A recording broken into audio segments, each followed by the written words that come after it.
Welcome back, everyone. It's hour 3, the afternoon portion of Middays. We are live in the Element Wealth studio.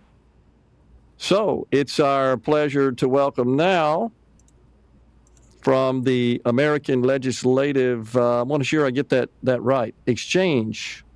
Is that right? Yep, yeah, that's correct. Andrew Handel is the director of the Education and Workforce Development Task Force for ALEC, the acronym for that. So we've got a school choice debate going on here, Andrew, in the state of Mississippi. I'm sure you're well aware of that, and that has gotten a lot of attention from state media as our legislators debate this issue. And, of course, this School Choice Week, nationwide School Choice Week. So you have your organization has published some information about Mississippi's status with respect to education freedom. Talk to us about that. Yeah, definitely. Well, first of all, thanks for having me on. It's great to be here, and yeah, right at near the beginning of National School Choice Week, and of course, right as Mississippi is having a pretty robust debate on empowering parents and giving them more options. So it's great to be here. But yeah, last week the American Legislative Exchange Council, we put out our annual Index of State Education Freedom, which is a measurement of how each state's policies and different pieces of school choice measure up compared to their peers. So we look at things like, does funding follow the students? How strong are the charter school laws, the homeschooling laws, the virtual schooling laws, and of course, the fifth and final category that we look at is public school transfers, both inside of a school district and outside of a district. So we grade and rank the states individually in those 5 categories, and then we develop an overall score. Okay. So how did we fare in that scoring? Yeah. So Mississippi did not fare especially well in this latest edition of the index. Mississippi earned a D letter grade and was 28th overall amongst the 50 states. So what were the criteria for this evaluation and score? Yeah. So we looked at those 5 categories that I mentioned earlier, and really the biggest areas for improvement in Mississippi, the 2 biggest ones were open enrollment and virtual schools. Those were the 2 where Mississippi was at the very bottom of the list and earned an F letter grade. So those are 2 aspects that definitely ought to be looked at. And I do know that amongst the discussions happening in the legislature right now, expanding open enrollment or public school choice is one of those things that is maybe on the table. So that would certainly help Mississippi move up the rankings quite a bit. Yeah, a little background there. We had an open enrollment bill, a measure that passed our House last year. It, of course, was transmitted to the Senate, where it died an abrupt and early death, was pocket vetoed by the Senate Education Committee chairman.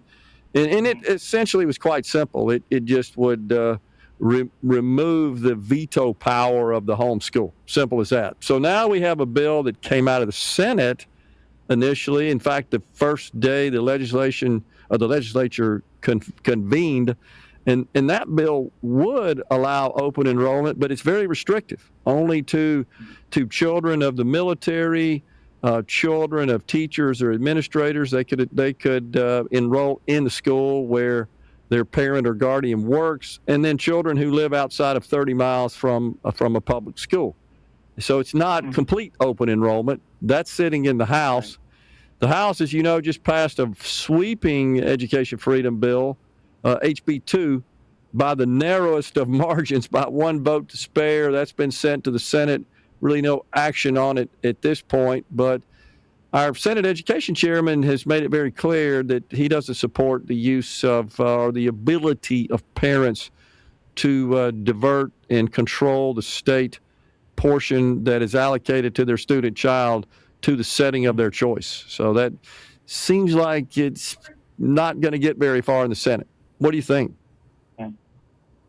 Yeah, what I can tell you is, we've seen this across the country. Voters are broadly in favor of this. And it's a nonpartisan issue too. I mean, even amongst Democrats, the the polling tells us that a majority of Democrats, as well as a much bigger majority of Republicans, support education freedom and school choice. And Yeah. in fact, there was a poll specific to Mississippi just a few months ago that found 86% of Mississippi voters supported letting parents pick their kids' schools, not the government. More importantly, one of the more interesting details from that poll was actually that, as you probably know, for President Trump, universal school choice is one of his biggest policy priorities. And when these Mississippi voters were told that, hey, this is a huge priority for the Trump administration, they want to see every child, every parent be empowered to pick the best school for them, 66% of Mississippi voters said that knowing that made them more likely to support school choice. So I think that's another key detail here. Yet we had 17 Republicans in the Mississippi House that joined with all Democrats in voting against HB2. Mm-hmm.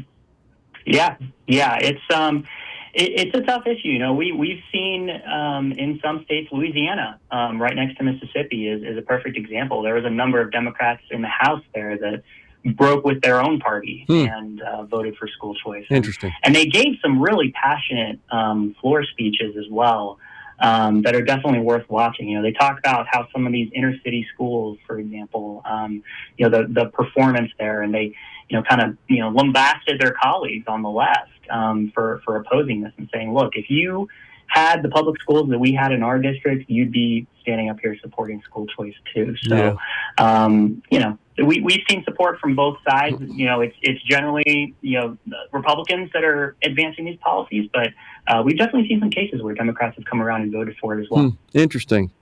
So here, I know you as a person that's involved in this policy category, you've heard all the objections, all the fear mongering that comes from the naysayers, and that's no different here in Mississippi, the same as it was in other states that finally did get robust education freedom enacted. But can you talk about that? What's been the experience in other states that it hasn't overwhelmed the public schools, that the public schools are not broke financially because students have moved on and chosen a setting other than the school that they're assigned because of their address, and just some of the other pushback and objections we hear. Can you talk about how that's actually worked in the other states? Yeah, definitely. Well, the first thing I would mention is, since we got out of the COVID years, we're now up to 17 different states that have passed universal school choice policies. So exactly the type of program like the Magnolia scholarships that are currently in HB2. 17 states have programs exactly like that, where every single kid can take advantage of it. So, this is not new. There's a lot of other states that are doing it. And exactly to your point, the public schools haven't seen, this major, financial cliff that we keep seeing be warned about. And, the major reason for that is there's different pots of money as far as how schools are funded, right? There's state money, the local money, and the federal money. And when we talk about something like the Magnolia scholarships, it's only the state portion of money. And so that's really important. That follows the student to the best school for their needs. But the local money stays right there. And in a lot of cases, the federal money stays there too. So what we actually end up seeing in a lot of cases is, because there's less students, but those districts still get to keep the local and federal funds, a lot of times per pupil spending actually goes up. They have more resources now for the remaining kids that are in public school. And it's even better of a situation then, because, those kids that are still in public school, they're there because their parents picked it, right? And that's something that I always really want to emphasize is, school choice is not an attack on public schools. It is simply about empowering parents to pick the best school for their kids. And if that is their public school, then by all means, they should send their kids to their public school and the money will stay right there. I mean, and that's the typical pushback we get here, Andrew, is folks say, well, if you support this, you're anti-public school. But it is possible to support strong public schools and education freedom simultaneously. Absolutely. Yes, it is definitely possible to support both of those things. They are, this is all about just, not only, creating more choices for families and students, but strengthening every single type of learning environment.